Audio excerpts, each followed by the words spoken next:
Mas nós temos um grande problema, certo? Que seria o quê? Nós temos duas cirurgias. Nós temos a cirurgia da área doadora e a cirurgia da área receptora.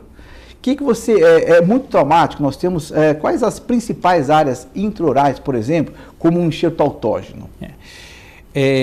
Relembrando um pouco, a implantodontia em seu início, Dr. Curvelo, ela tinha uma preocupação muito grande do estudo dos implantes, né?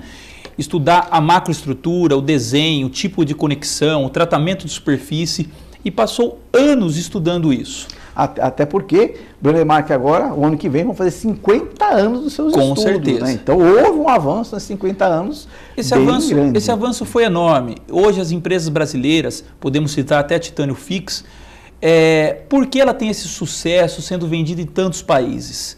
Porque hoje a nossa empresa de implante nacional, ela tem um implante nível de qualquer implante importado.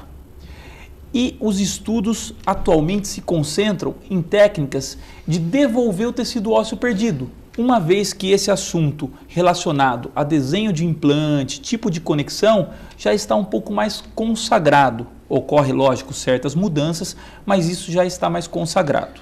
Haja visto que esses estudos em termos de superfície, desses avanços de 50 anos, está em cima muito da superfície do implante, para que haja um tempo de integração do osso ao implante o mais rápido possível. Então, a espera padrão assim, de 4 meses na mandíbula e 6 meses na maxila é um tempo para o paciente muito grande. Então, a ciência está exatamente em cima. Estudar de forma que haja uma tração molecular para que esse osso se integre mais rápido. Exato. Bom, e falando em fisiologia óssea, nós sabemos que, como você me falou, que o osso autógeno é o melhor. É o melhor. Certo? Nós temos esse grande problema que é as duas áreas. As duas cirurgias.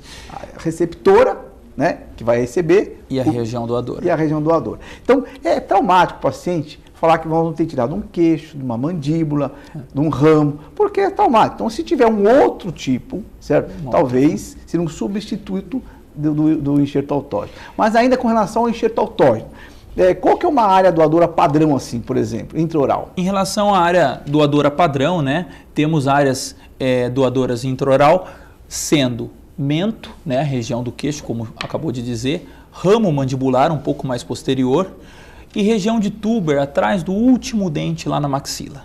O problema dessas três regiões, basicamente, é a quantidade óssea que acaba doando. É uma quantidade óssea pequena, dependendo do defeito, frente a algumas reconstruções maiores. Para pequenos defeitos, ela supre as devidas necessidades. Maxilas atróficas, regiões de grandes reabsorções, você precisa de uma quantidade maior de tecido ósseo que essas áreas não vão conseguir suprir. Então, no caso de o paciente tiver a perda óssea de um único elemento dentário, certo? Ou dois elementos, sim, nós temos uma região intraoral, embora seja uma segunda cirurgia mais traumática, mas é viável se fazer um autógeno, desde que seja pequenas áreas. O grande problema, além da cirurgia, dessa segunda cirurgia, é o volume e a quantidade que é limitado. Então, um paciente, por exemplo, que é portador de prótese total, dificilmente ele vai ter uma área intraoral. Dificilmente, com Aí certeza. Nós temos as áreas extraorais, por exemplo, o ilíaco, por exemplo. Em relação às regiões doadoras extraoral, a gente tem a crista ilíaca, né, a tíbia e a calota craniana como principal região. Essas cirurgias demandam um ambiente hospitalar, o procedimento ser realizado junto com uma equipe médica, tanto para anestesia geral, como também a utilização de um médico ortopedista para estar removendo o enxerto dessa região de ilíaco, ou um neurologista para estar trabalhando em calota craniana. Isso acaba sendo um procedimento muito maior para o paciente.